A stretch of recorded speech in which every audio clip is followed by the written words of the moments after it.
Muy buenas tardes. Es nuestro deseo que se encuentren bien y saludables desde donde sea que nos escuchen y nos ven. En nombre del Ministerio de Ambiente y Desarrollo Sostenible, de Parques Nacionales Naturales de Colombia, del Instituto Alexander von Humboldt, de la Organización de las Naciones Unidas para la Alimentación y la Agricultura, a través de su estrategia Conexión Biocaribe, de la Unión Internacional para la Conservación de la Naturaleza, de la Universidad del Estado de Oregon, del Proyecto de Conservación de Aguas y Tierras PROCAT Colombia y PROCAT Internacional, del Fondo Mundial para la Naturaleza WWF, de TNC, del Fondo para el Medio Ambiente Mundial GEF, del Banco Interamericano de Desarrollo, de la Fundación Natura y del Instituto de Investigaciones Marinas y Costeras INVEMAR. Agradecemos su asistencia y les damos la más cordial de las bienvenidas al segundo simposio de conectividad ecológica. En la tarde de hoy tendremos la ponencia magistral internacional Pautas para conservar la conectividad a través de redes y corredores ecológicos, la cual será presentada por Gary Tarbor y Gabriel Opler de la UICN. Y posteriormente tendremos la ponencia magistral nacional La conectividad, un atributo clave del SINAP en Colombia, abordaje en la política pública 2020-2030 para el sistema. Conferencia que será dada por Miguel Ángel Ospina, consultor de WWF Colombia, y Carlos Mauricio Herrera, especialista en áreas protegidas y estrategias de conservación de WWF Colombia. Para arrancar, empezaremos con la charla magistral Pautas para conservar la conectividad a través de redes ecológicas y corredores ecológicos, Esta presentación, como les decía, será dada por Gabriel Opler y por Gary Tarbor. Les presento brevemente quiénes son ellos. Gary Tarbor es presidente del Grupo de Especialistas en Conservación de la Conectividad de la Comisión Mundial de Áreas Protegidas de la UICN. Es ecólogo y veterinario de vida silvestre y presidente del Center for Large Landscape Conservation. Esta es una entidad que trabaja en el avance de la ciencia, la política y la práctica de la conservación de la conectividad. Asimismo, ha trabajado en estrategias de conservación del paisaje durante más de 35 años. Dentro de algunos de los logros y de los proyectos en los que ha podido trabajar se incluye el establecimiento del Parque Nacional Kibale en Uganda, el diseño del Fondo para la Conservación del Gorila de Montaña en Buwindi, ejercicio que fue realizado junto con el Banco Mundial. Además de ello, cofundó la iniciativa de conservación de Yellowstone a Yukon y es pionero en el campo de la medicina de la conservación y de las estrategias de conservación del paisaje. Además de eso, nos acompaña Gabriel Opler, él es oficial del programa del Grupo de Especialistas de Conservación de Conectividad de lo mismo la Comisión de Áreas Protegidas de la UICN y es investigador asociado al Centro para la Conservación de Grandes Paisajes, el mismo en donde está Gary. Estudió biología en el College de Havenford, actualmente está realizando su maestría en la Universidad de Montana y ha tenido la posibilidad de trabajar en distintos procesos de conservación y de conservación tropical, junto al Smithsonian, a la Universidad de California. Asimismo, se ha desempeñado en distintos procesos dentro de la Red Nacional del Observatorio Ecológico financiada por la NSF de Estados Unidos en Wisconsin. Él además tiene amplia experiencia en temas de educación ambiental en California, en Colorado y en otras zonas de Estados Unidos y está muy involucrado en la construcción y el apoyo de la red de especialistas de conectividad a nivel mundial. Entonces, Gary y Gabriel, muchísimas gracias por estar acá con nosotros el día de hoy y los dejo a ustedes en la primera presentación.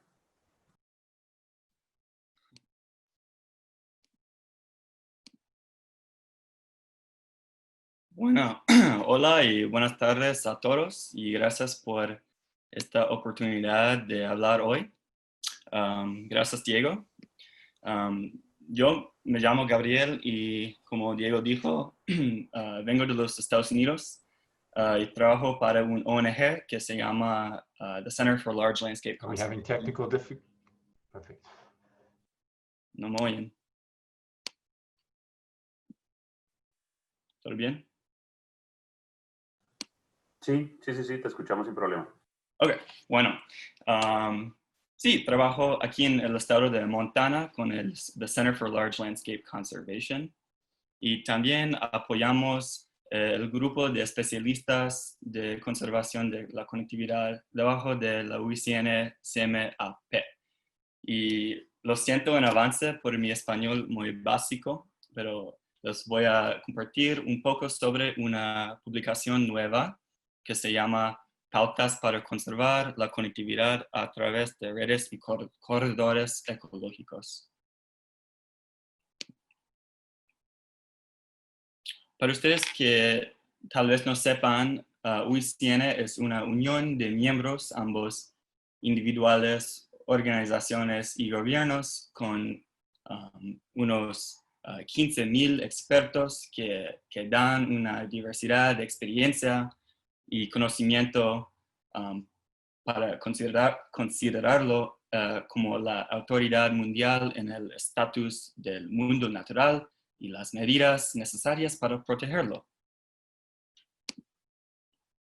Y bajo la Comisión Mundial en Áreas Protegidas, el grupo de especialistas en conservación de la conectividad, o en inglés, the Connectivity Conservation Specialist Group, fue fundado en el año 2016 para avanzar la política y la práctica de la conservación de conectividad ecológica. Y tenemos expertos trabajando en sectores del gobierno, científico, académico, ONG, negocio, y tenemos más de 450 instituciones representadas.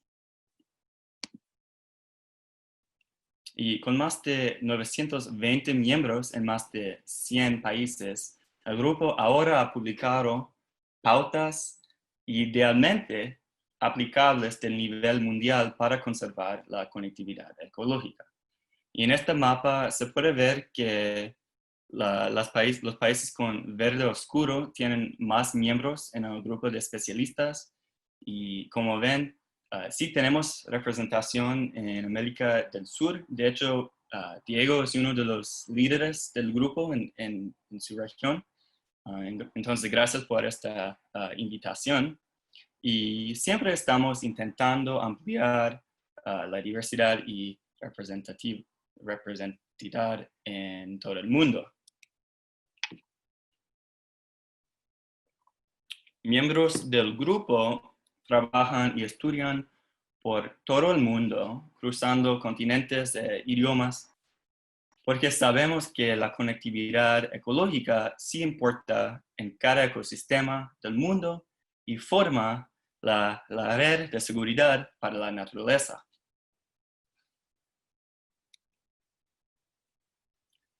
También quiero decir rápidamente que el grupo de especialistas tiene un grupo de trabajo para transporte para enfocar específicamente en los impactos que la infraestructura de transportación lineal, como carreteras, ferrocarriles y canales, tiene en la conectividad. Y debajo del grupo de trabajo de transporte también hay un grupo específicamente enfocando en esos impactos en Latinoamérica y el Caribe.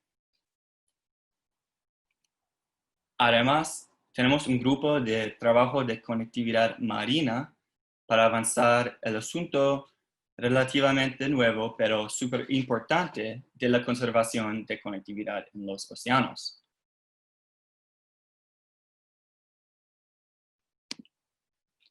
Estas pautas de que yo hablo hoy son unas de muchas que la Comisión Mundial de Áreas Protegidas ayuda a desarrollar, publicar y promover para avanzar las prácticas mejores para la conservación. Y hay varios niveles de publicación. Estas pautas se consideran guidelines en inglés, así que incluyen información sobre la ciencia, el manejo y la política bien establecida.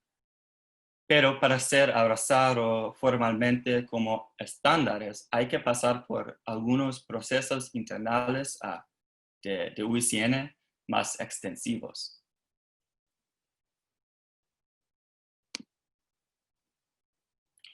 Bueno, como ustedes ya saben, la conectividad ecológica es el libre movimiento de especies y el flujo de procesos naturales que sostienen la vida en la Tierra. Esta definición fue aprobada por la Convención de Especies Migratorias este año en enero y subraya la urgencia de proteger conectividad y sus elementos. Entonces, nuestros objetivos para este proyecto eran clarificar y estandarizar este campo, responder a la demanda creciendo para herramientas y políticos, relacionar conectividad ecológica con las metas de conservación ambiciosas y globales, y coordinar la acción cruzando sectores y generalmente habilitar el turno en la conservación de áreas protegidas individuales hacia la conservación de paisajes grandes.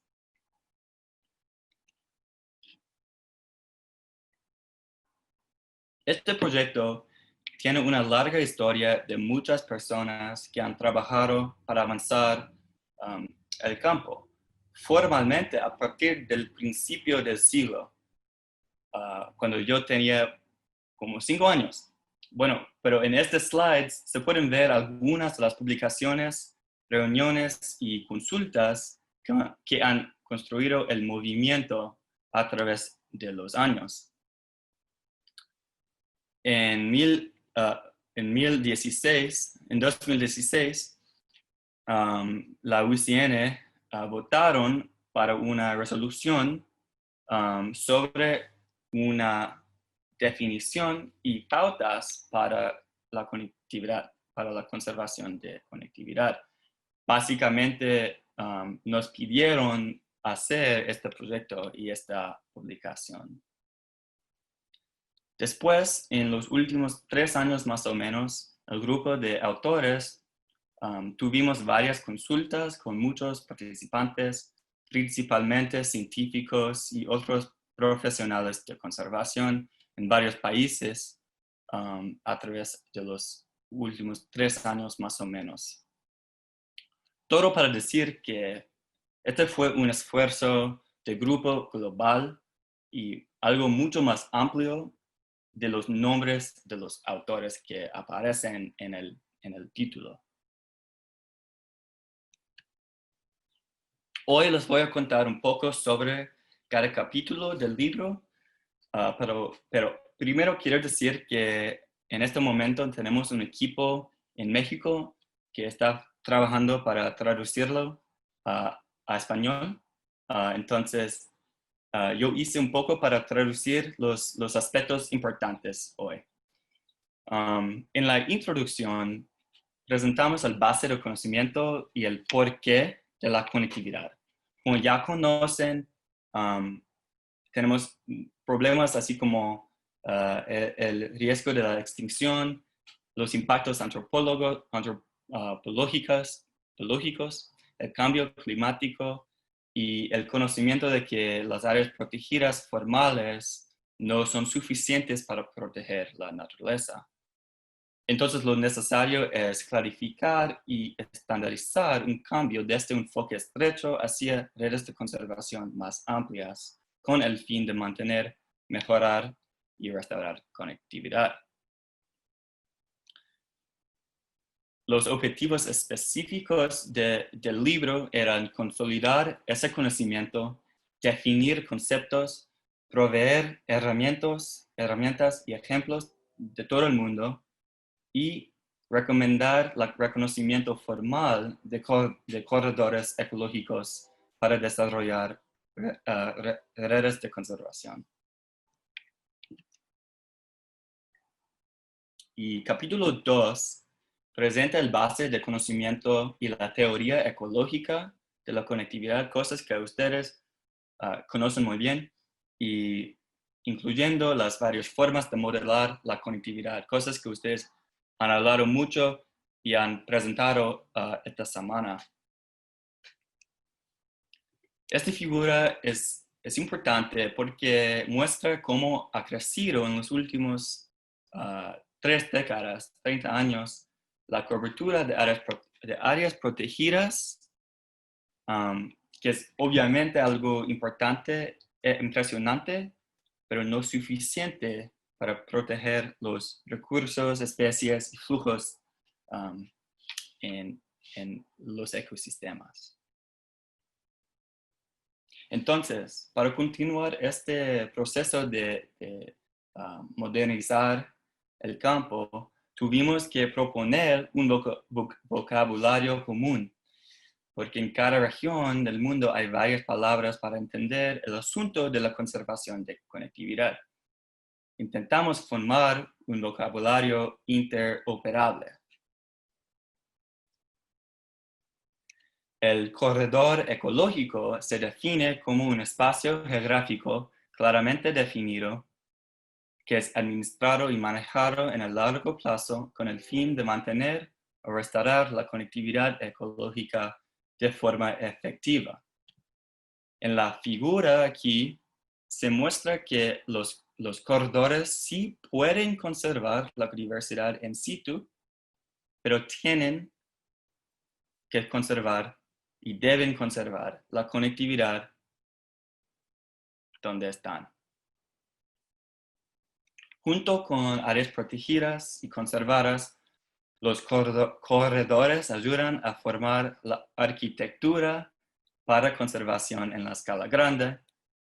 Entonces, se define la red ecológica como un sistema de hábitats núcleo, áreas protegidas, OMC y otras áreas naturales intactas conectados a través de corredores ecológicos y que son establecidos, restaurados según sea necesario y preservados para conservar la diversidad biológica de los sistemas que han sido fragmentados.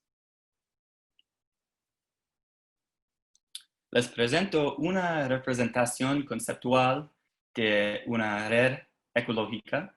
Sus elementos son áreas protegidas, en verde las áreas protegidas terrestres, en azul marinos, OMC en anaranjado y los corredores en blanco con las líneas, ambos corredores continuos y escalonamientos, o en inglés stepping stones, que no son continuos.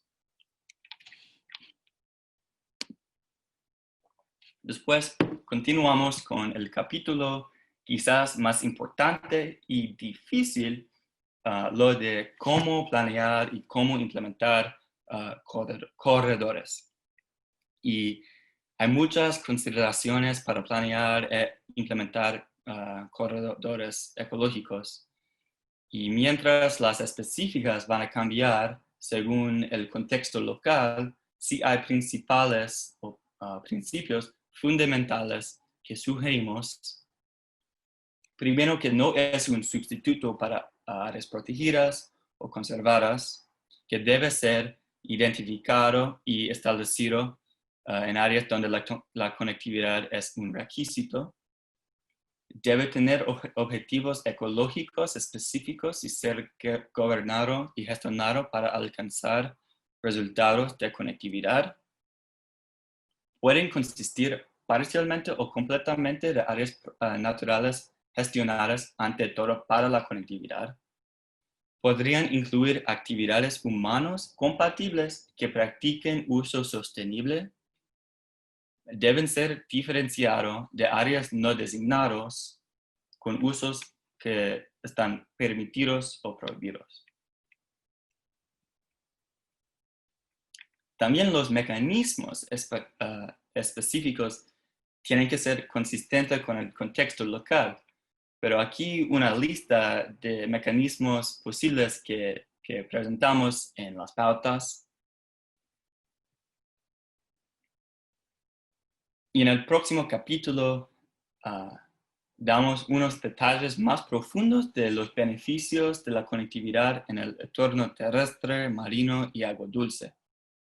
Por ejemplo, y ya los conocen bien, migración, dispersión, movimiento de varias formas, flujo de agua y sedimentos, el hecho de que pueden conectar a AMPE, migración también en los océanos, dispersión, y también cuando las redes son mixtos, como en estuarios, varios beneficios también se amplían.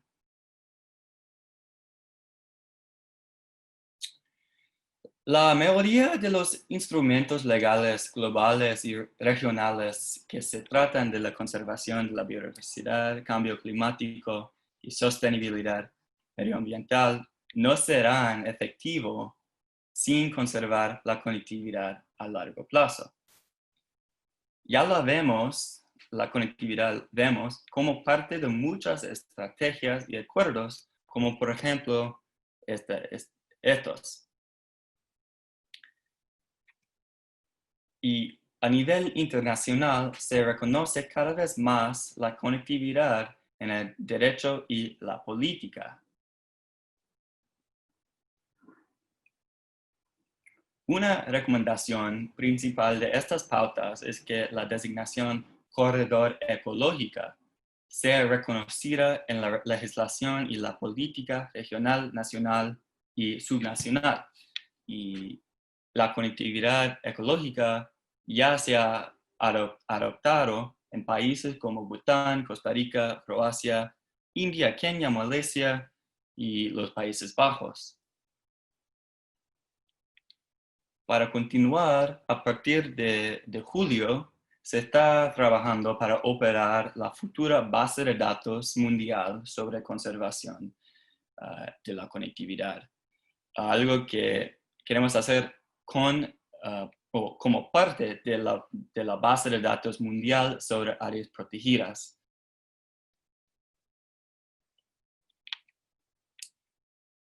Bueno, en conclusión, las pautas dicen que los corredores ecológicos en los ecosistemas terrestres, agrodulce y marinos son una designación de conservación crítica y necesaria para garantizar ecosistemas saludables. Son un componente clave de las redes ecológicas para la conservación y complementan los objetivos de las áreas protegidas y las OMC, y que en general la conservación de la conectividad al unir áreas protegidas, conservadas y corredores ecológicos ofrecen soluciones escalables para los desafíos ambientales, sociales y económicos. El mundo necesita y es en nuestro interés colectivo proteger, mantener y restaurar la conectividad ecológica. Al fin del libro presentamos 25 casos de estudio que ilustran iniciativas protegiendo o restaurando conectividad en todo el mundo. Cada uno tiene su contexto, enfoque, un ejemplo de cómo el corredor forma parte de la red, los resultados del proyecto o del iniciativo y una lección clave.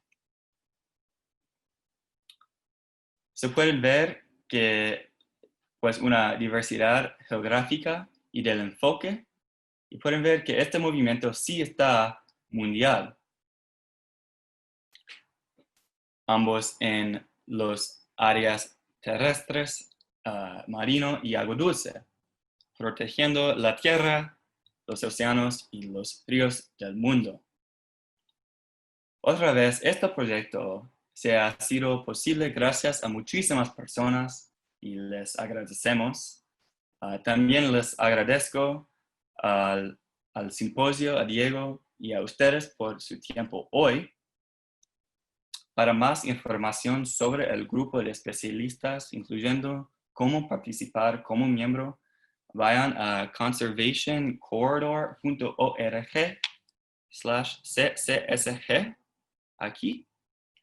Ahí también pueden encontrar las pautas en inglés, pero también estamos muy emocionados que en este momento tenemos un equipo en México trabajando en traducirla a español y espero que estarán listas antes del diciembre.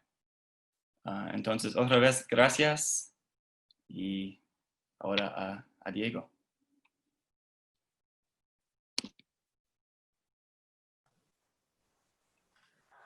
Gabriel, muchísimas gracias por la presentación y por el contacto además para poder bajar los lineamientos y las pautas. Creo que ya aquí varios hemos hecho el ejercicio de echarles una revisada, pero pues qué chévere también poder discutirlos con ustedes. A continuación, entonces, vamos a seguir con la charla magistral nacional que se titula La conectividad, un atributo clave del SINAP en Colombia, abordaje en la política pública 2020-2030 para el sistema. Esta presentación, como les decía, va a estar a dos voces. Primero nos va a contar un poco sobre la política Carlos Mauricio Herrera. Carlos Mauricio Herrera es ecólogo y tiene una maestría en manejo y conservación de bosques tropicales y biodiversidad del CATI en Costa Rica.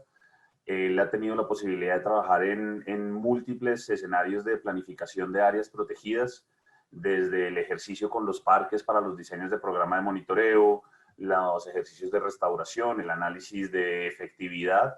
Asimismo, ha trabajado a escalas mayores, no solo a escala de áreas, sino a escala de sistemas, realizando distintos procesos de efectividad de manejo a escala nacional y regional y manejo del estándar de la lista verde o ICN. Tiene muchos años de experiencia en el tema de áreas protegidas, trabajando tanto para parques nacionales como para otras entidades, y desde hace años hace parte del equipo de WWF, donde se desempeña como especialista en áreas protegidas y estrategias de conservación. Asimismo, es el coordinador del proyecto HEF-SINAP, que es el proyecto que está fortaleciendo el Sistema Nacional de Áreas Protegidas, y está trabajando junto con el Ministerio de Ambiente y Parques Nacionales en la construcción de la política del SINAP 2020-2030. Y la siguiente parte de la charla la realizará Miguel Ángel Ospina. Miguel Ángel es ingeniero y maestro, tiene pregrado y maestría en ingeniería y tiene una especialización en planificación de desarrollo regional y local. Él tiene más de 20 años de experiencia trabajando en distintos temas asociados a conservación de la naturaleza en múltiples proyectos, liderando y participando en procesos de concertación interinstitucional, de participación social con distintas fuentes de financiación y proyectos de distinta índole, como el GEF, con GIZ, con KfW, con PNUD. Asimismo, ha trabajado en diversas entidades y ONGs nacionales en todo el territorio nacional, enfocándose sobre todo en el ejercicio de planificación de áreas protegidas, ordenamiento ambiental territorial. Actualmente él también hace parte del equipo de WWF que está trabajando dentro del proyecto HEF-SINAP en el desarrollo y fortalecimiento del SINAP y la construcción de la política del SINAP 2020-2030. Con eso entonces, Carlos Mauricio, dejo para que presentes tu pantalla.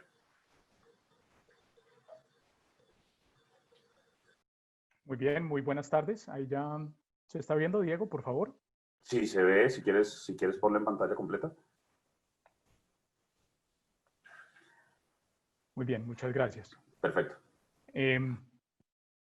Para todos los asistentes, muchísimas gracias. Para los organizadores del simposio, reiteramos el saludo que en un principio estaba dando Diego, pues cargado de toda la buena energía para que todos y sus familias se encuentren muy bien.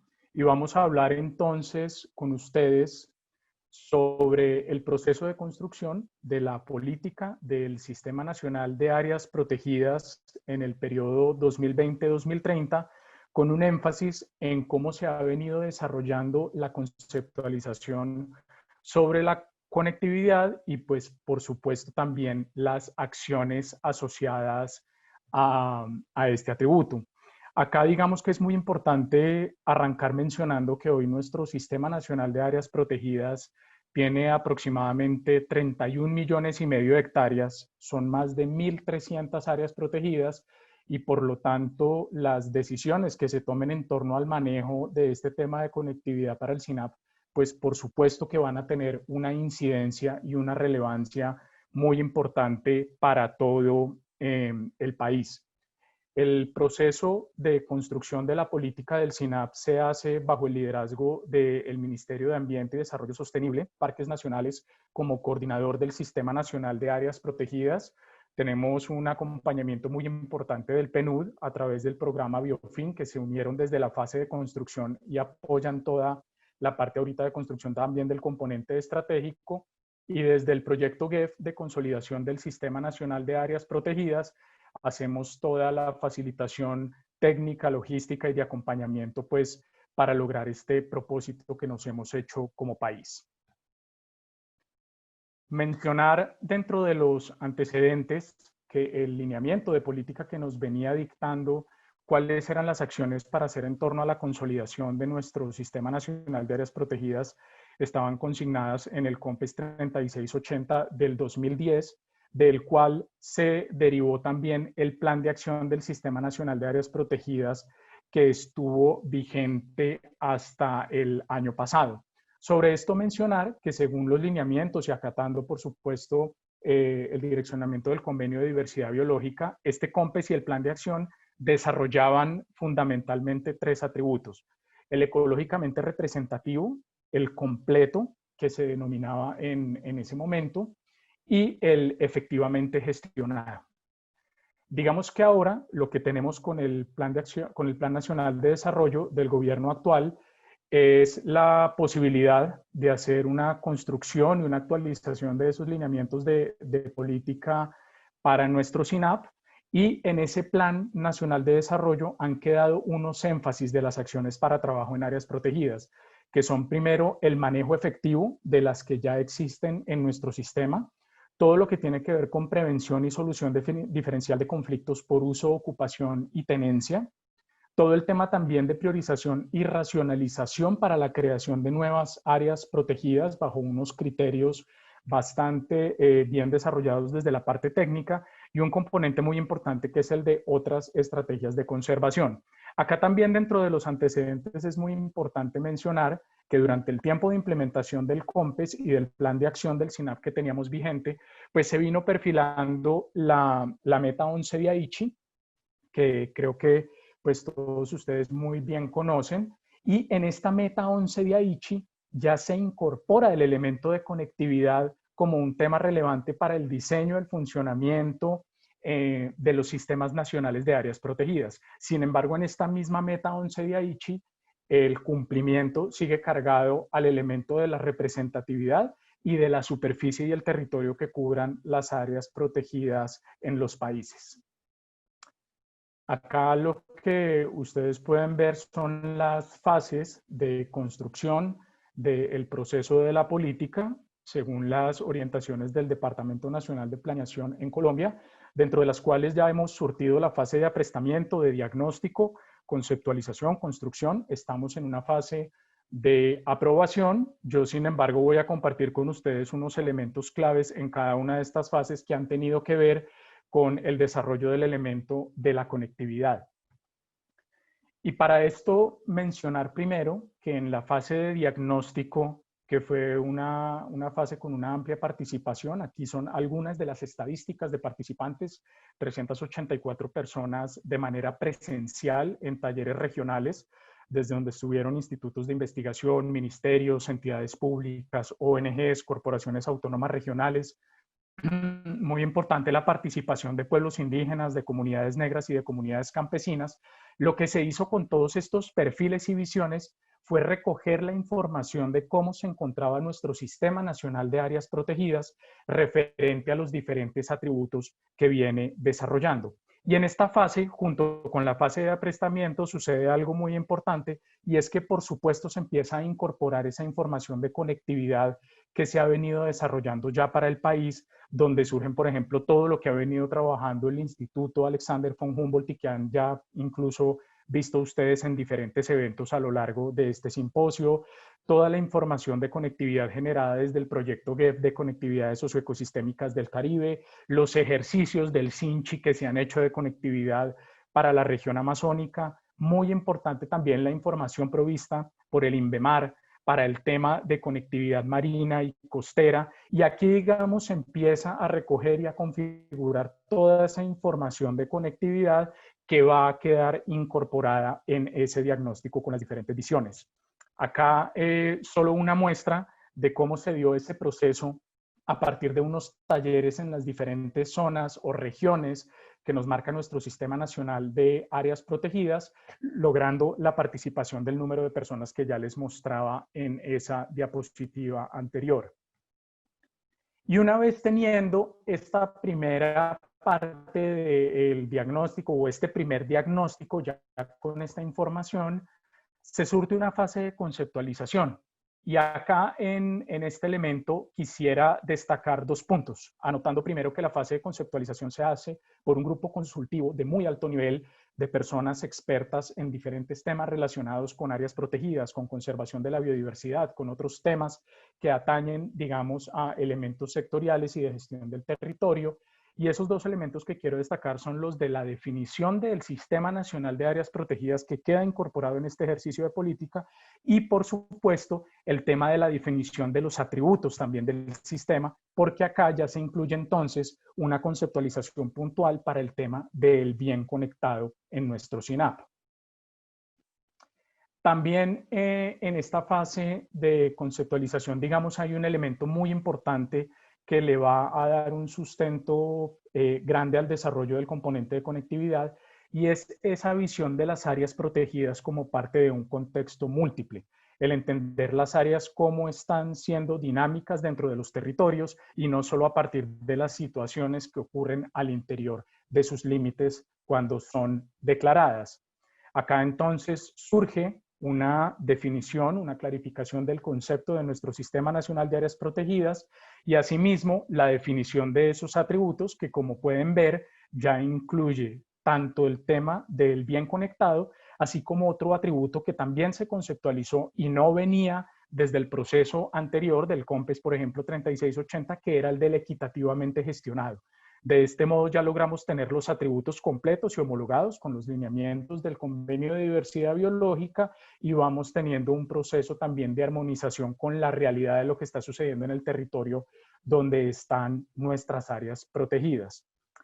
Y ya nos vamos a una fase de construcción con ese diagnóstico construido, con esa conceptualización de este grupo, y lo que hacemos es a través de una serie de talleres, de foros y de conversatorios, otra vez con una gran propuesta de participación y de vinculación de diferentes tipos de participantes y visiones. Ustedes aquí pueden ver un dato en donde tuvimos alrededor de 600 participantes entre comunidades negras, pueblos indígenas, comunidades campesinas, por supuesto todos los niveles de parques nacionales, ONG, una gran cantidad de grupos y visiones. Nos vamos con la metodología del árbol de problemas y allí pues identificamos precisamente cuáles son los problemas y causas, validamos en las regiones y con diferentes visiones estos y empezamos a desarrollar puntualmente cómo abordar para el tema de la conectividad cada una de estas acciones dentro de la política del Sistema Nacional de Áreas Protegidas. Voy a dejar hasta acá y vemos cuál es ese resultado. Le doy la palabra a mi compañero Miguel Ospina.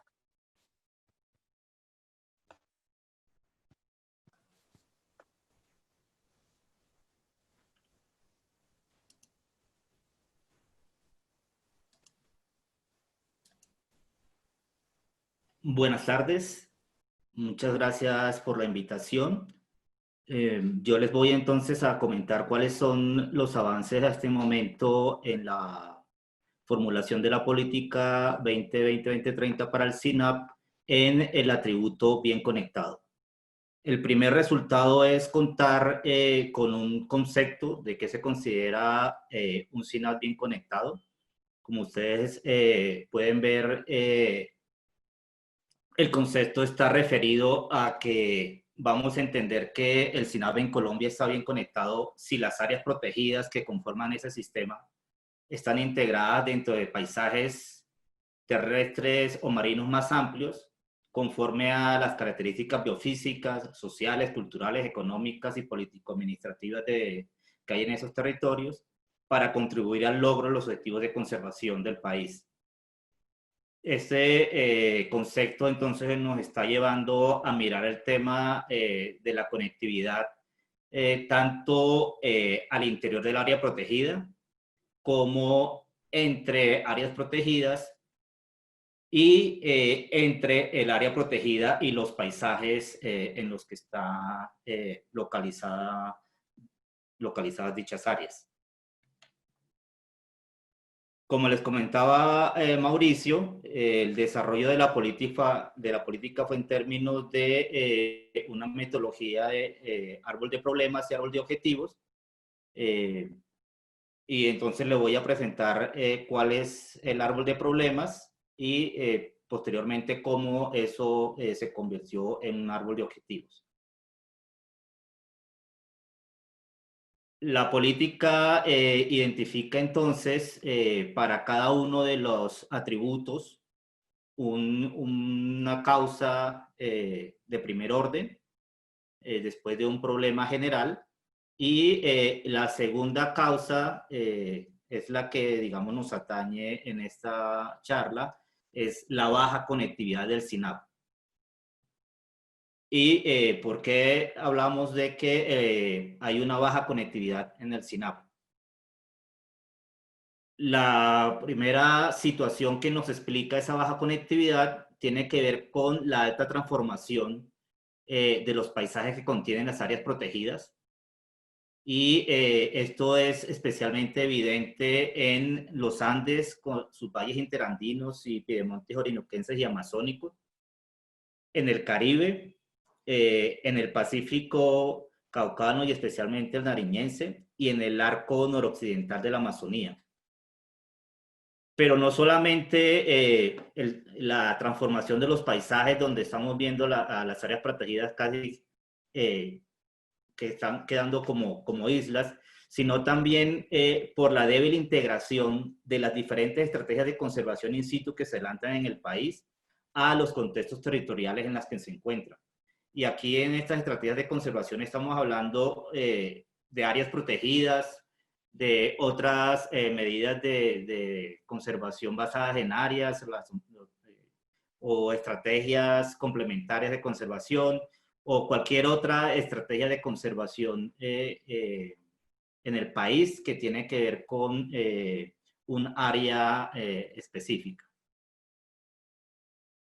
A su vez, estas dos causas que me explican la baja conectividad del SINAP están sustentadas en algunas informaciones que ya les mencionó Mauricio, como estudios del proyecto de Conexión Biocaribe o análisis que ha hecho Sinchi. Y aquí les traigo simplemente como ejemplo uno de la información que hemos utilizado, un estudio que adelantó el Instituto Alexander von Humboldt, donde nos presenta que el 42% de las áreas en Colombia, de las áreas protegidas, se encuentran conectadas. Es un ejercicio donde se toman como áreas núcleo las áreas del sistema de parques.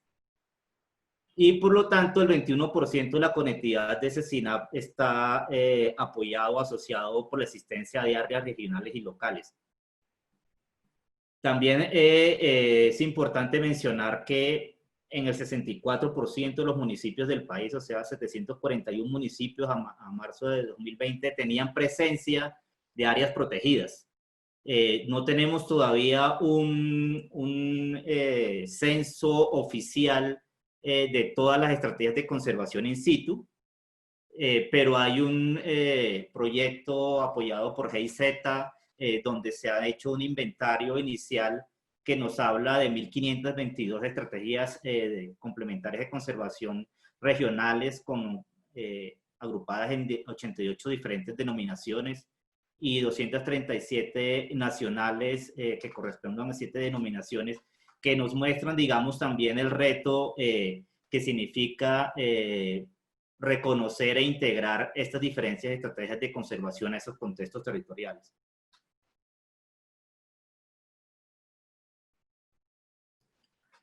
Entonces, al pasar esta árbol de problemas de una baja conectividad a un árbol de objetivos, el objetivo que hemos planteado está referido en términos de aumentar la conectividad del SINAP. Y ese aumento de la conectividad tiene, digamos, como tres fines. Uno es, obviamente, aportar al logro de los objetivos de conservación del país. Otro es aportar también al mantenimiento de las contribuciones de la naturaleza al bienestar de la sociedad colombiana en general.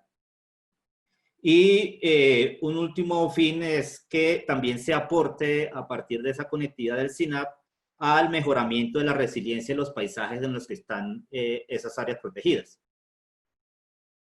Para ello, entonces hemos planteado dos líneas estratégicas respondiendo a cada una de las causas de segundo nivel que les mostré antes.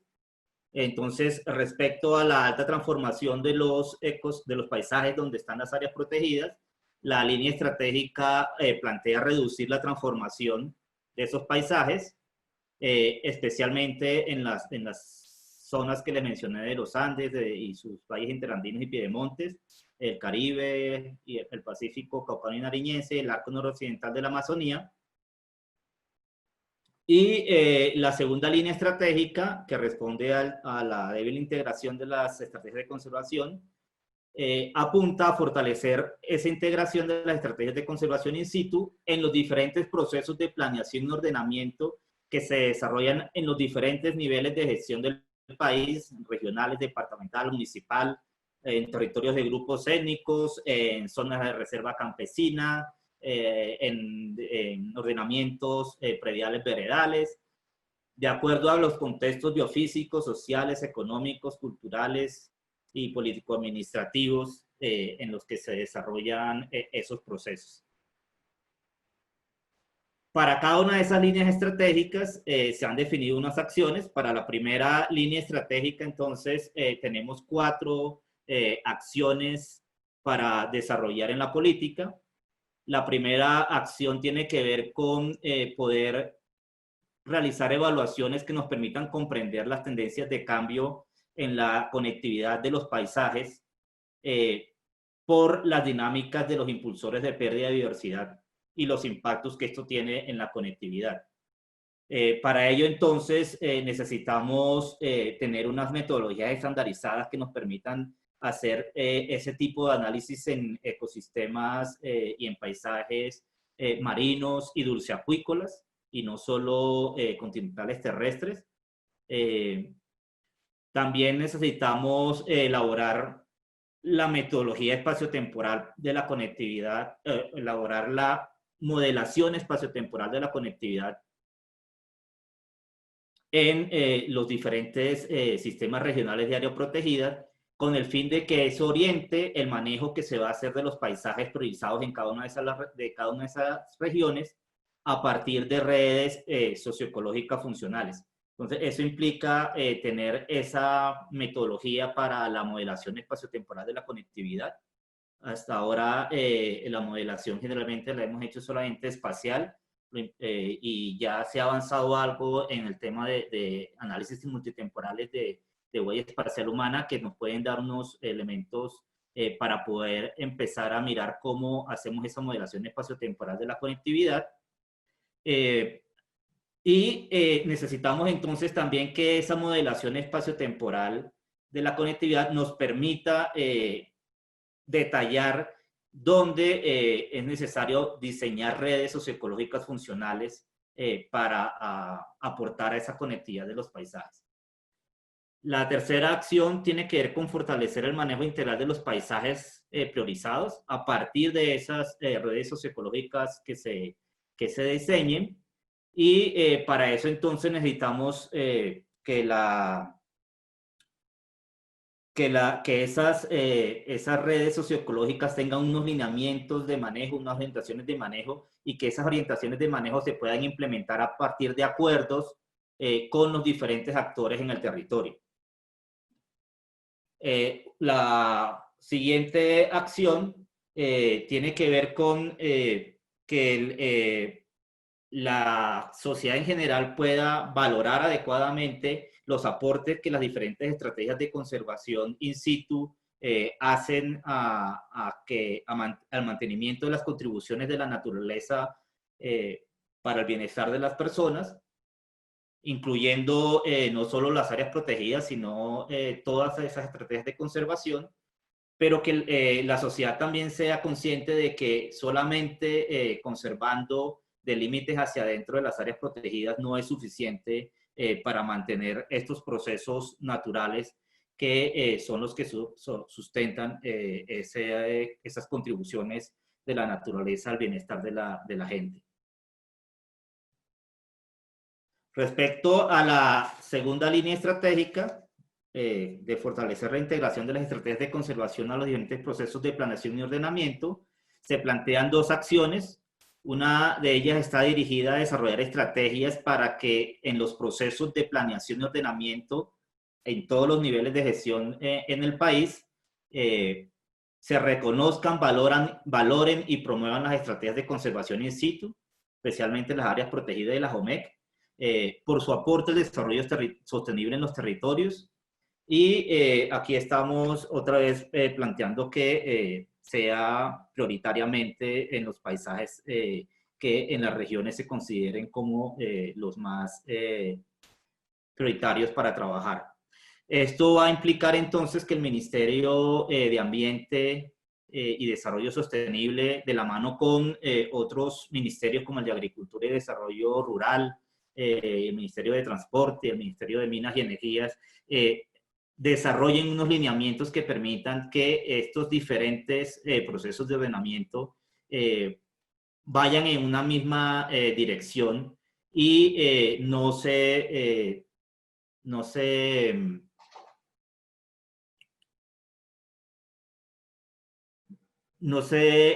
incluyan las áreas protegidas simplemente en términos de un determinante ambiental sin el adecuado entendimiento y sin la adecuada integración efectiva de esa figura de ordenamiento del territorio en las decisiones que se toman en esos procesos de planeación y ordenamiento.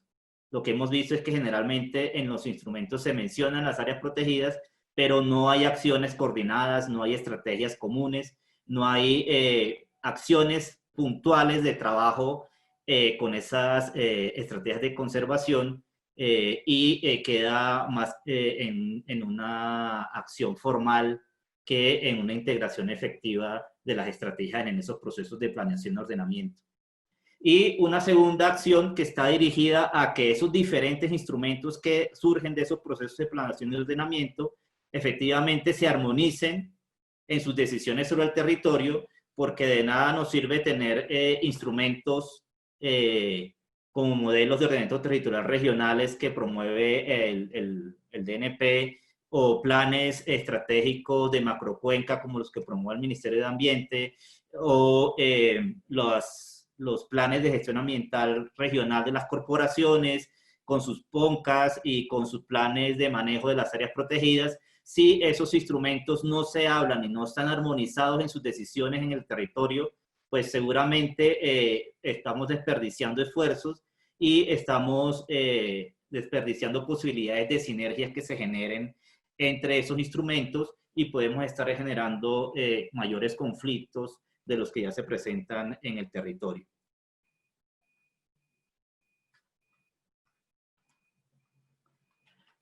Eso era, grosso modo, digamos, el desarrollo que tiene el tema de conectividad en lo que va, digamos, de avance de la política. Diego. Miguel, muchísimas gracias. Les agradezco mucho tanto a ustedes como a Gary y a Gabriel por las presentaciones. Un poco la idea de este espacio y este espacio que vamos a tener a continuación de conversación entre todos, pues era poder tener dos perspectivas de un ejercicio común en donde se está pensando cómo la conectividad debe ser integrada en los ejercicios de política, de planificación territorial, de ejercicios transnacionales, y ver e intentar un poco quizás alinear lo que está sucediendo dentro de las conversaciones que se están teniendo en estos espacios internacionales del grupo de especialistas de la UICN con el desarrollo conceptual y metodológico que se está trabajando dentro de la construcción de la conceptualización del atributo de bien conectado dentro de la política. Entonces, tenemos 4 preguntas generales que pueden responder quien quiera, ojalá pues uno de lado y lado de los dos equipos. Y ya luego hemos ido compilando una serie de preguntas de Zoom y de Facebook que son específicas para cada uno. Entonces, vamos a arrancar un poco con la primera. La primera para los dos bloques es, digamos que se entienden las aproximaciones de cómo se debe articular el tema de conectividad y sobre todo el tema de corredor ecológico de forma un poco distinta, ¿cierto? Porque desde el ejercicio de la UICN nos presentan lo que están intentando mover dentro de los gobiernos, que es que el corredor quede subido a categoría de área protegida o que tenga como tal un límite con un manejo particular. mientras que en la política tiene una aproximación un poco más completa desde el punto de vista de paisaje, en donde se piensa el paisaje como una unidad de manejo mucho más grande que embebe las áreas protegidas. Y dentro de ella tenemos que mejorar el manejo de qué pasa ahí, más no el corredor como tal, como una figura de área protegida. Entonces, teniendo en cuenta esa diferencia, ¿por qué consideran que lo estamos manejando de forma distinta? ¿Consideran que subir el corredor a área protegida puede ser una estrategia para mejorar un poco, para mover más la conversación en esos entornos regionales? Si quieren, les doy primero el paso a Miguel y a Carlos Mauricio, y ahí mientras vamos traduciendo con Gary y Gabriel la respuesta.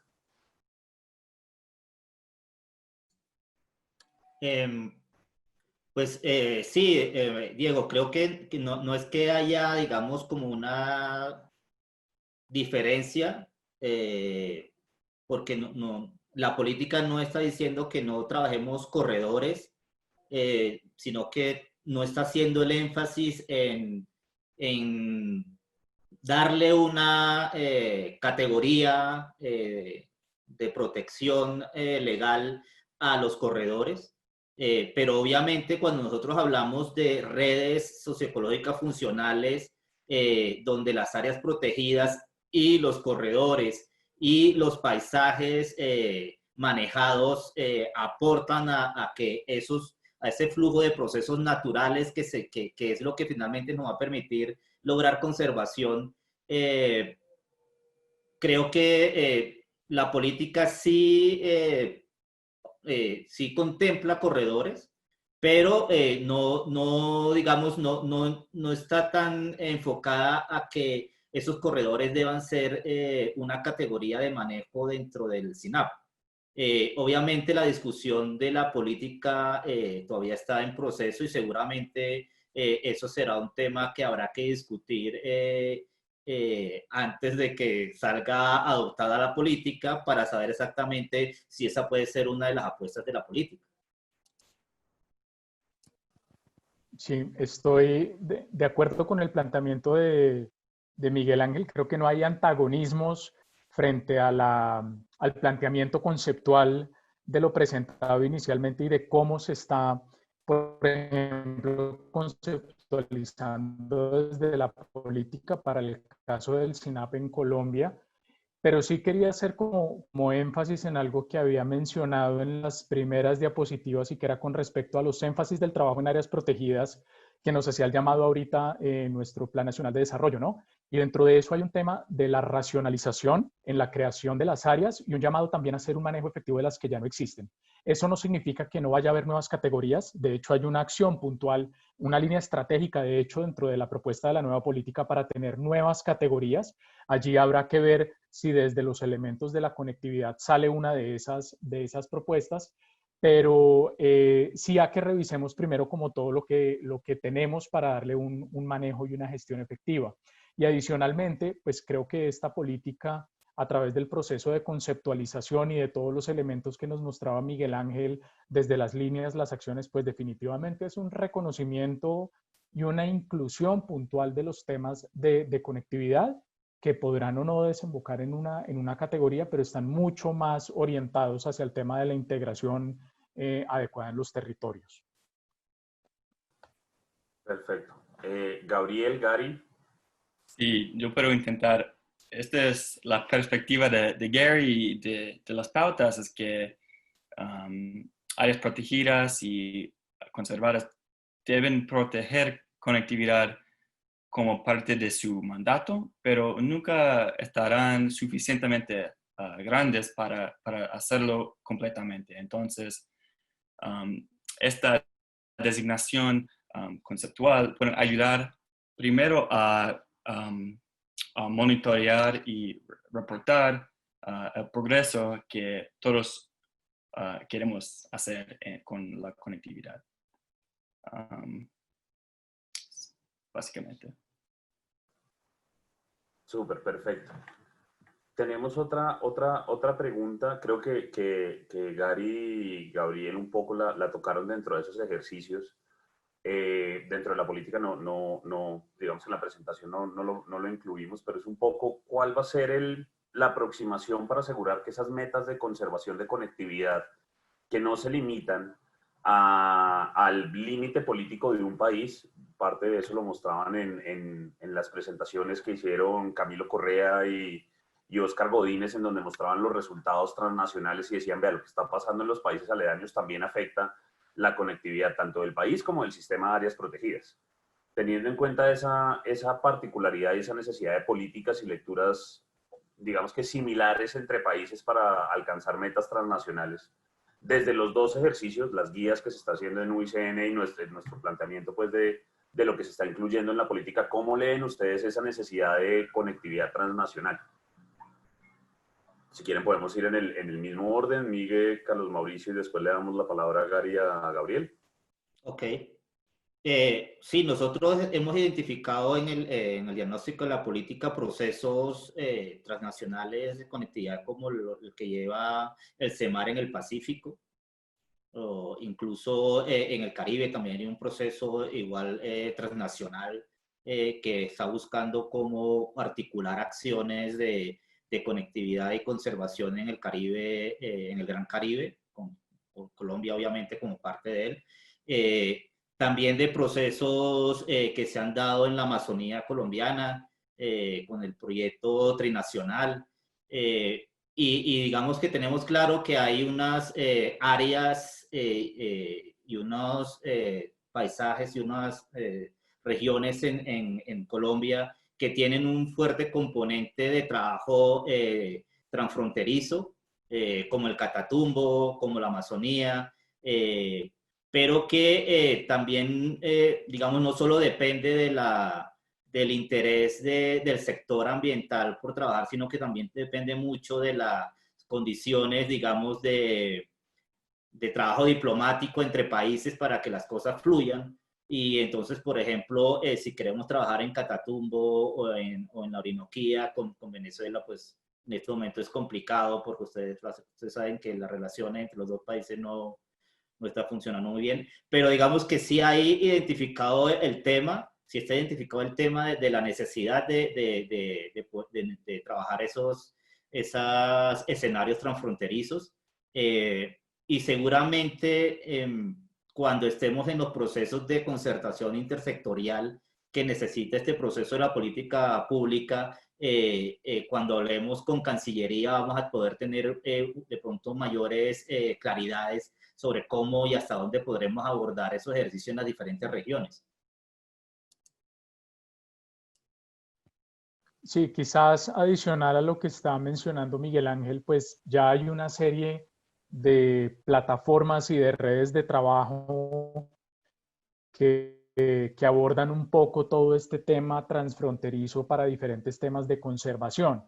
Un ejemplo es la Red Parques o el CEMAR, como lo estaba mencionando Miguel Ángel. Entonces creo que también hay que llevar a estas instancias esa conversación con respecto a los objetivos que se tienen en términos de conservación para las áreas en los países y de cuáles son los insumos que vamos a poner ahí para la construcción o más bien para el mantenimiento de una conectividad que ya existe, ¿no? Los ecosistemas pues obviamente no conocen fronteras y por eso creo que a estas plataformas hay que sacarles mucho más el jugo en términos de esos acuerdos. Y creo que otra vez hablando de la red parques, todo lo que se ha trabajado en términos amazónicos, resultados de CEMAR, pues se da una evidencia de que el trabajo sí se puede adelantar y se puede incorporar adecuadamente en las legislaciones de cada uno de los países. Perfecto, gracias Carlos Mauricio. Gabriel, Gary, ¿cuál es la lectura de ustedes desde la experiencia de la UICN? También, esto también es de Gary y de yo. Y primero que la Comisión Mundial de Áreas Protegidas también tiene un grupo de especialistas de transfronterismo, transboundary, con quien también trabajamos. De hecho, el año pasado hicimos una encuesta para los profesionales de conservación que son miembros de ambos grupos para preguntar cómo les podemos ayudar, porque obvio que la conservación a través de las fronteras es algo súper importante relacionado con la conectividad. queremos que las pautas ayuden el planificación de nivel regional, pero un problema que vemos es que del nivel del político internacional, como por ejemplo la Convención de la Biodiversidad, enfoquen en las respuestas que los países pueden, pues las metas individuales de los países. Entonces, este tiene el efecto de enfocar la respuesta al nivel de un país, pero ojalá que lo cambiemos. Sí, total. Muchísimas gracias, Gabriel. Y efectivamente yo creo que eso además de ser un reto de esa lectura de cada uno de los países, también va a ser un reto de cómo se mide, cómo se entiende y cómo homogeneizamos un poco lo que ustedes mostraban en el documento, ese principio de homologación de conceptos, pues va a ser muy clave en entender cómo de pronto mover un poco más esas metas y esas conversaciones en esos escenarios internacionales. Tenemos una última pregunta conjunta y ya de ahí pasamos a las individuales que les han hecho a cada uno de ustedes. Y esta está enfocada en los escenarios de planificación teniendo en cuenta la incertidumbre del cambio global. O sea, como ustedes saben, y lo hemos visto mucho, sobre todo a lo largo del simposio, muchas de nuestras lecturas de conectividad son fotos. Son fotos de un momento en el que sabemos que el jaguar o el proceso ecológico o la especie se movió de un lado a otro e intentemos hacer ejercicio sobre eso que asumimos en este momento es importante como un corredor. Pero sabemos que eso va a cambiar, muy probablemente incidido uno por los impulsores de pérdida de biodiversidad, las tendencias de transformación, pero también por los mismos principios de cambio climático, que van a hacer que estas especies de pronto migren a otros paisajes o sus rutas de conectividad de hecho se muevan. Dentro de los ejercicios de planificación e implementación de estrategias de conservación para conectividad que se están haciendo tanto dentro del ejercicio colombiano de la política como los ejemplos que ustedes han visto en otros países, Gary y Gabriel, no sé cómo están incluyendo esa incertidumbre o esa necesidad de leer ese cambio global en esos escenarios de planificación.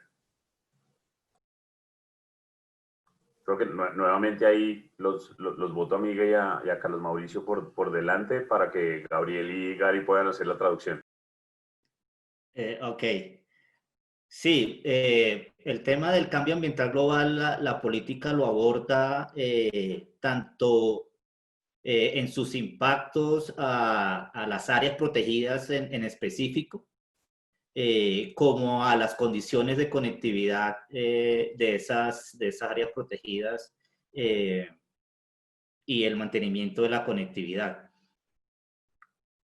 Y por eso, digamos, una de las acciones que plantea la política es poder hacer esas modelaciones espaciotemporales, no solo esas fotos como menciona Diego, sino tratar de mirar escenarios y hacer modelaciones a partir de escenarios y análisis prospectivos que permitan tener no una sola ruta posible, sino escenarios viables sobre los que uno pueda ir mejorando con el tiempo la información que nos permita ir puliendo por cuál las probabilidades de que me suceda uno u otro escenario. Pero además bajando esos modelos espaciotemporales regionales a unas redes mucho más detalladas y a una escala más precisa en el territorio, que permitan efectivamente tomar decisiones un poco más aterrizadas a particularidades de los paisajes, porque, digamos, de esa manera, digamos, en el 1 a 1 es un poco más fácil ir bajando incertidumbres que en grandes escalas. Entonces, si nosotros a partir de esa modelación de espacio temporal regional podemos ir armando esas redes socioecológicas y a partir de esas redes socioecológicas poder ir monitoreando cómo es que es el cambio en las condiciones de la conectividad cuando yo hago una acción que me disminuye un impulsor de pérdida de biodiversidad. Ahí yo puedo ir disminuyendo de manera más precisa esos niveles de incertidumbre y puedo estar aprendiendo de mejor manera qué me sirve en el manejo del paisaje para poder mantener la conectividad o para recuperar la conectividad. Entonces, digamos que esas diferentes escalas de intervención que plantea la política creo que es lo que nos va a permitir ir disminuyendo esos niveles de incertidumbre que en este momento son tan altos en el país, sobre todo en los ecosistemas marinos y en los ambientes dulceacuícolas.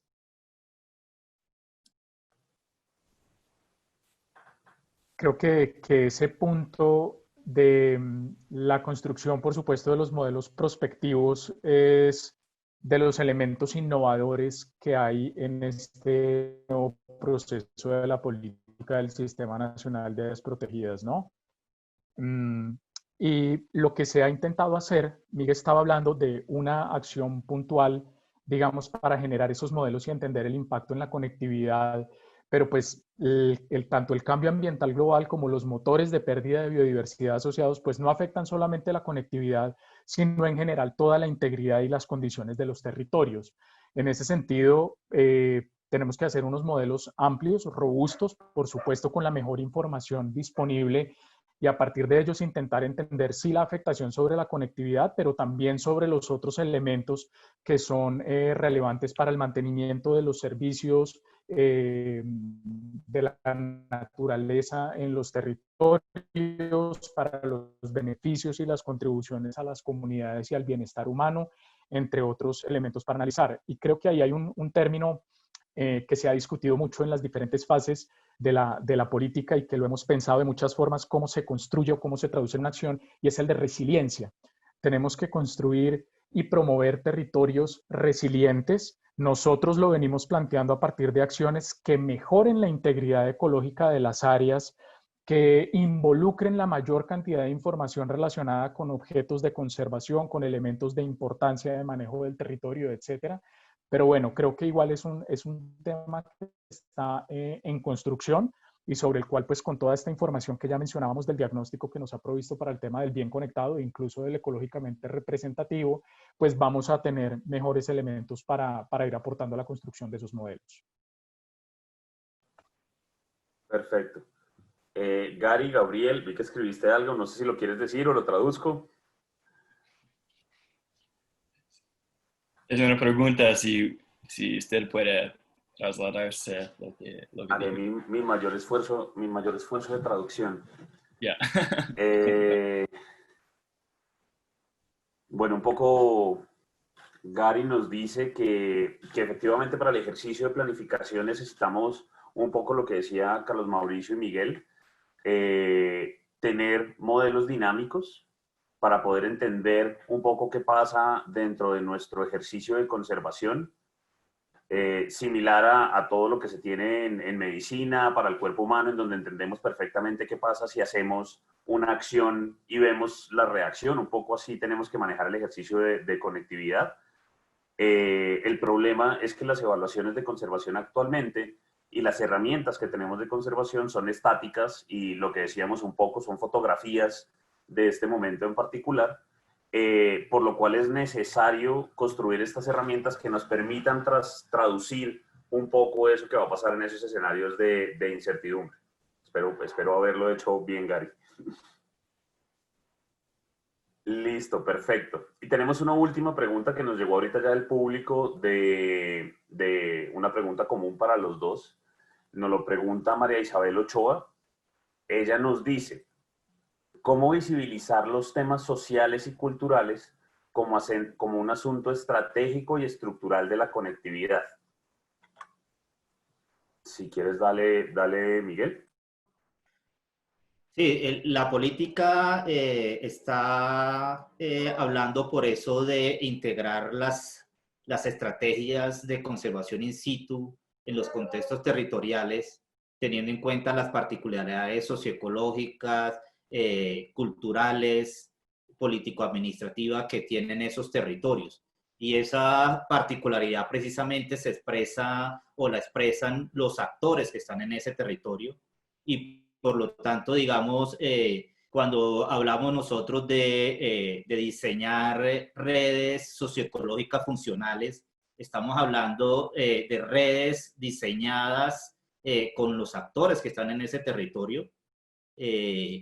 Y cuando hablamos de dar orientaciones o lineamientos para el manejo de esas redes, esos lineamientos y esas orientaciones tendrán que construirse e implementarse precisamente con esos actores que están en el territorio. Por lo que, pues, yo diría que la política no habla de ser participativa, sino que es abierta al trabajo conjunto. No habla de abrir espacios para trabajar, sino de, venga, trabajemos de una vez en esto de la mano todos.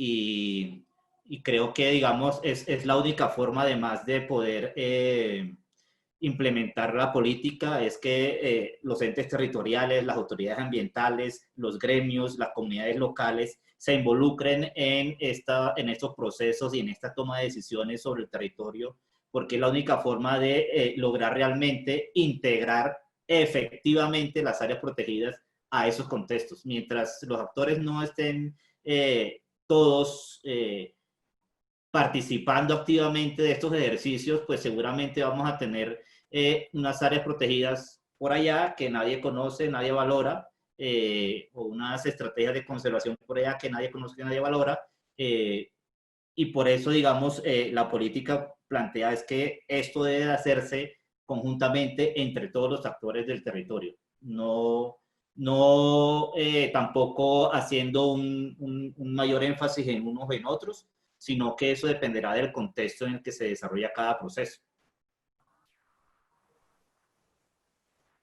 Hay un tema muy interesante de los mapas o de los modelos de conectividad con los que venimos trabajando ahorita, no solo para la política, sino digamos a nivel general en el país. Y es que pues uno ve una salida gráfica que le muestra unos manchones de bosques, unos ecosistemas, para el tema marino, por supuesto, también ya lo que ha generado el Inbemar, pero pues cuando uno se pone a ver con detalle las capas, para el territorio amazónico, por ejemplo, que es uno de los que tiene mayor integridad y mayor conectividad, pues se basa en territorios de comunidades indígenas.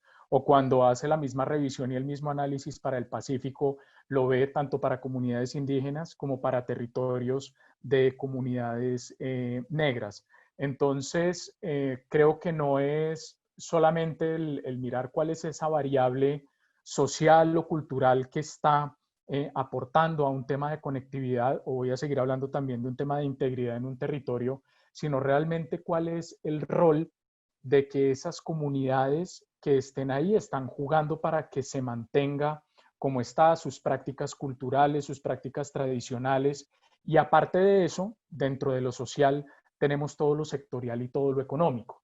Entonces, no es solamente ver cómo se han mantenido esos territorios, sino también en las dinámicas sectoriales y económicas, cuáles tienen que ser las decisiones en las que hay que incidir para que no se rompan esos elementos de conectividad o para que no se generen degradaciones importantes, llamémoslo así, del patrimonio natural y cultural en sitios específicos. Por lo tanto, hay que alimentar cada vez más nuestros modelos, entenderlos y hacer lecturas completas, un poco también como estaba comentando Miguel Ángel, con la gente y los procesos que están sucediendo en cada uno de esos territorios. Perfecto. Gary, Gabriel. Tengo acá la respuesta. Bueno, la respuesta de Gary es...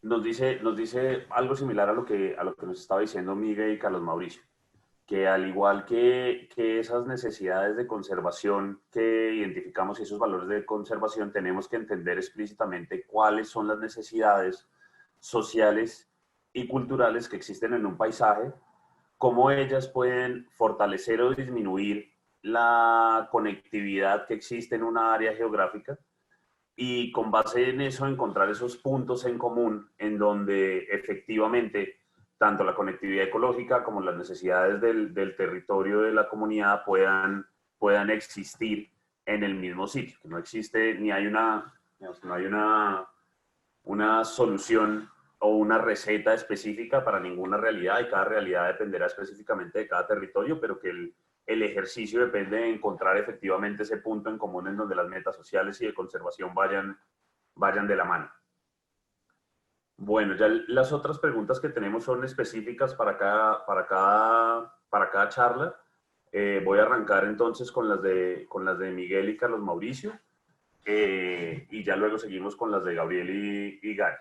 Entonces, nos preguntan desde el chat de Zoom, acá para Carlos Mauricio y Miguel, nos pregunta Alejandro Zamora. ¿Cómo y de qué manera se pretende otorgarle un marco jurídico suficiente a las estrategias complementarias de conservación?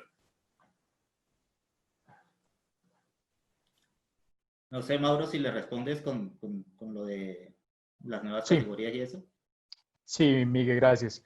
Digamos que la política que nosotros les estamos compartiendo atañe a un proceso de construcción específico, primero para el Sistema Nacional de Áreas Protegidas. Ahí les comentaba también que dentro de los lineamientos o los énfasis más bien del Plan Nacional de Desarrollo, había un tema para el reconocimiento y trabajo sobre otras estrategias de conservación. Dentro del primer objetivo estratégico de la política, que tiene que ver con todo el tema relacionado con el ecológicamente representativo, lo que se va a hacer es un ejercicio de identificación dentro de estas otras estrategias de conservación de cuáles están brindando a través de las diferentes formas que han adoptado en este momento más a la conservación del patrimonio natural y cultural del país y que aún no tenemos suficientemente incluido o representado en el SINAP. ¿Eso qué significa? Que dentro del análisis de categorías que se hace para nuestro sistema, pues hoy venimos proponiendo al interior de la política que se desarrollen categorías del ámbito de gobernanza comunitaria, que se desarrollen categorías del ámbito de gestión local, es decir, las municipales, y que se desarrollen categorías del ámbito de gestión regional que tengan niveles de biodiversidad diferentes a los que hemos venido clásicamente trabajando, que son paisajes y ecosistemas. Y dentro de estas categorías, seguramente van a salir otras. De hecho, acabamos de incorporar después del proceso de consulta pública una nueva acción para completar, digamos, la revisión completa de vacíos de categorías de nuestro SINAP, pero dentro de las que por lo menos en este momento tenemos identificadas, seguro que van a quedar incorporados muchos de los elementos que hoy se conservan a través de lo que conocemos como MEC, como estrategias complementarias de conservación y que para temas de la política lo hemos denominado como otras estrategias de conservación. Ese es como el primer paso. Y lo otro, que siempre se ha mantenido en el diálogo, por supuesto, con el ministerio, es que ya pues específicamente para lo que no sea parte del Sistema Nacional de Áreas Protegidas, se tendrá que hacer un desarrollo técnico y normativo específico que les dé el reconocimiento y la participación adecuada en términos de sus contribuciones a las metas de conservación del país. Perfecto, gracias. Hay dos preguntas más para ustedes. Una, y yo creo que esa está muy referida a una de las acciones que tú presentabas, Miguel Ángel, que nos pregunta Marta Serna. ¿Sería posible incluir en educación escolar una materia de medio ambiente desde primaria que incluya estos temas, ya que esto es bastante importante? Claro, lo ideal sería que los currículum de todos los niveles educativos incluyeran temas de conservación de la naturaleza, no solo de áreas protegidas como tal, sino de conservación de la naturaleza en general. La política plantea en uno de sus objetivos específicos trabajar en una estrategia de comunicación y educación ambiental que pretende impactar sobre diferentes escenarios de educación formal y no formal, y esperemos que incluso un alcance de poder tener acuerdos con el Ministerio de Ambiente, de Educación para currículos en ese sentido se puedan dar. No hay una meta específica de tener, digamos, ese currículum para los diferentes niveles educativos, pero sí empezar, digamos, como a posicionar el tema en los instrumentos existentes en este momento, en los PRAES, en los diferentes instrumentos de educación ambiental que hay a los diferentes niveles universitarios, de educación básica, incluso de preescolar. La idea es que a través de esos instrumentos empecemos a posicionar el tema y ojalá y eso nos lleve a que en algún momento podamos tener un currículum específico sobre conservación de la naturaleza. Perfecto, Miguel, muchísimas gracias. Y la última pregunta que tenemos para ustedes, hay un par y les recomiendo tanto a ustedes como a Gary y a Gabriel que pronto si pueden revisen los comentarios de Facebook, ya que hay algunas que preguntan como en dónde conseguimos esta información, dónde está el trabajo de GIZ, ese tipo de cosas. Hay una en específico que es la última que me quedaría para ustedes, que está enfocada en la medición. Entonces, Camilo Correa, del Instituto Humboldt, que de hecho es parte de la información que mostraba Miguel en su presentación, nos pregunta que si nos podrían contar de forma un poco más detallada cómo se piensa medir el atributo de bien conectado dentro de la política. Bueno, ahí hemos contado con el apoyo de Diego para mirar precisamente cómo hacemos eso. Y obviamente de Diego, porque Diego ha estado pues trabajando durante mucho tiempo este tema, pues tanto que es miembro de este grupo de especialistas en conectividad. Digamos, tenemos claro los análisis y las metodologías existentes para hacer mediciones de conectividad en este momento. Pero como decíamos antes, como decía Gary también, el tema de las fotografías puede que no sea suficiente. Y tenemos que empezar a identificar más dinámicas que momentos. Y eso implica entonces unos desarrollos metodológicos seguramente mayores a los que tenemos al momento. Y por eso, digamos, una de las apuestas de la política es tener los desarrollos metodológicos que permitan abordar el análisis de conectividad desde dinámicas, y eso seguramente nos va a llevar a que datos como lo de Procom ya no vayan a ser suficientes para poder, digamos, mostrar avances en términos de conectividad en el país. Seguramente los primeros reportes los vamos a hacer con indicadores de ese tipo, pero digamos que la apuesta de la política es que a 2030 ya nuestros reportes no sean tan estáticos, por llamarlo de alguna manera, sino que nos permitan entender dinámicas y procesos que se están dando en los paisajes y cómo eso está entonces generando mejores o no condiciones de conectividad en esos paisajes. Perfecto, Miguel. Carlos Mauricio, ¿quieres complementar? Sí, digamos que para cada una de las acciones que estaba mostrando Miguel Ángel en la presentación, pues hay en este momento ya también una propuesta de un indicador, y de hecho hay unos hitos asociados para hacerle seguimiento y medición a ellas, que pues luego merecen un espacio específico para entrar en detalle de ellas.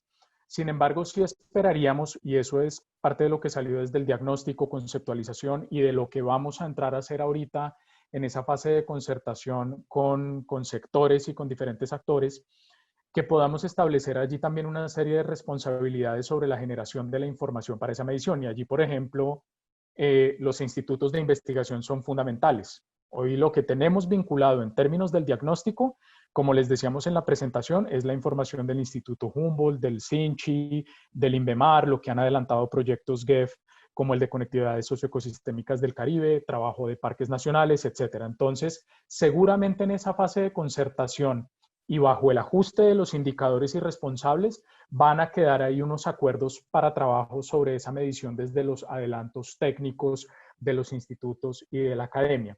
Y los indicadores que finalmente queden seleccionados van a quedar incorporados en la herramienta del Sistema de Información de Monitoreo del Sistema Nacional de Áreas Protegidas, que es uno de los instrumentos que venimos también desarrollando ahorita en el marco de consolidación del SINAP con el Ministerio, con parques nacionales, con institutos de investigación y otros socios del caso.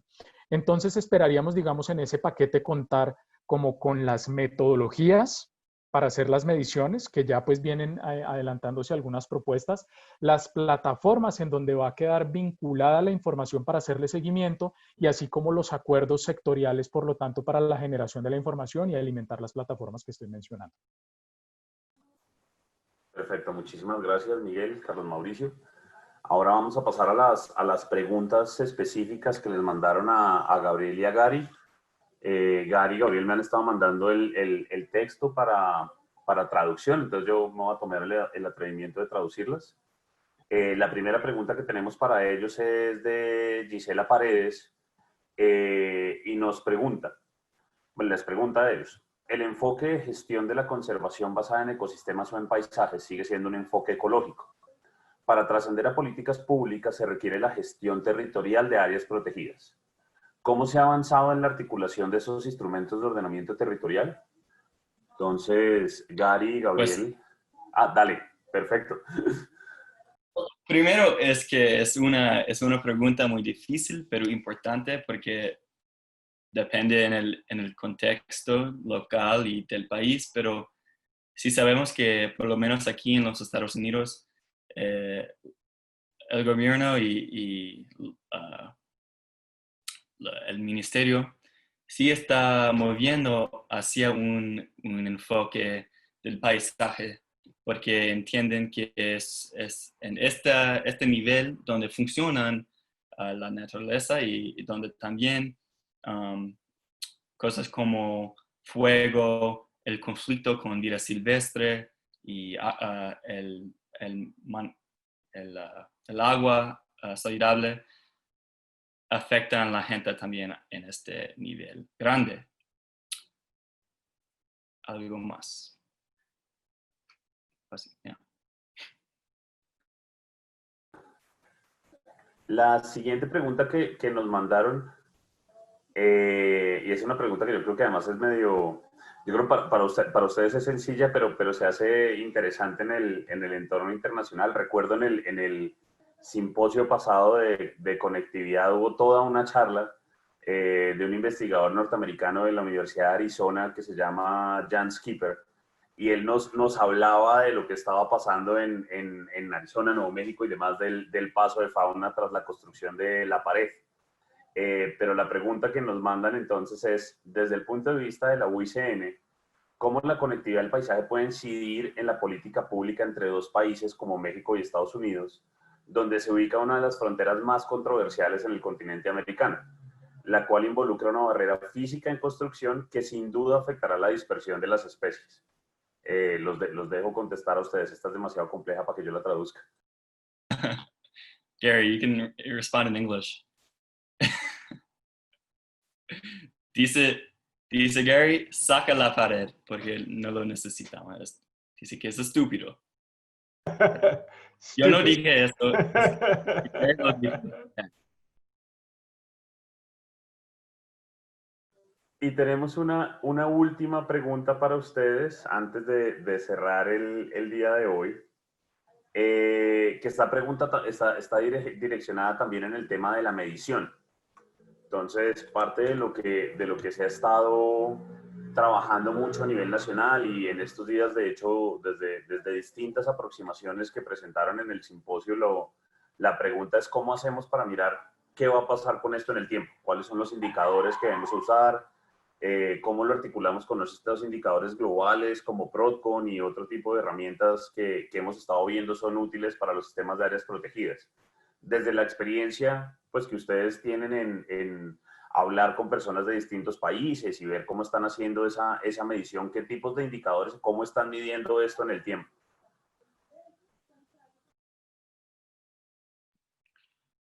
Pues nos sorprende que con la tecnología de las cámaras sí se puede ver rápidamente cómo los animales responden cuando tienen espacios seguros.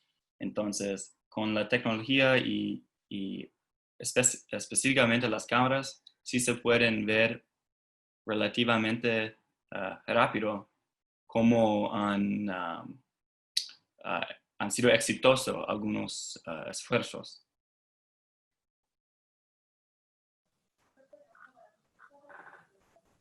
Perfecto. Muchísimas gracias. Esas eran las preguntas que teníamos. Les agradezco inmensamente, Gary, Gabriel, Carlos Mauricio, Miguel, el haber estado acá el día de hoy conversando de estos temas. Nuevamente los invito a que miren los distintos comentarios que nos han puesto tanto acá en el Zoom como en Facebook, por si desean responder alguna otra de las preguntas o dar información específica de los ejercicios. Y les agradezco nuevamente inmensamente que nos hayan acompañado el día de hoy. Muchas gracias a ustedes. Muchas gracias. Saludos. Muchas gracias. También queremos invitarlos, pues en primer lugar, a todos aquellos que nos han estado acompañando a lo largo de las últimas 2 semanas en todos estos espacios que hemos tenido.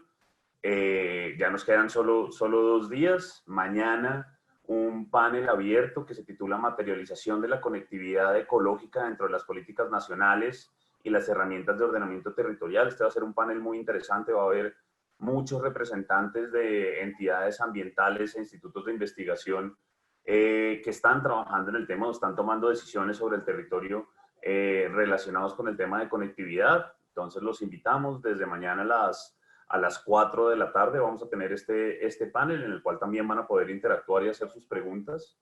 Y el día viernes tenemos el último espacio que está relacionado con la creación. 1, con las conclusiones de las últimas 2 semanas y 2, la creación de la red de conectividad.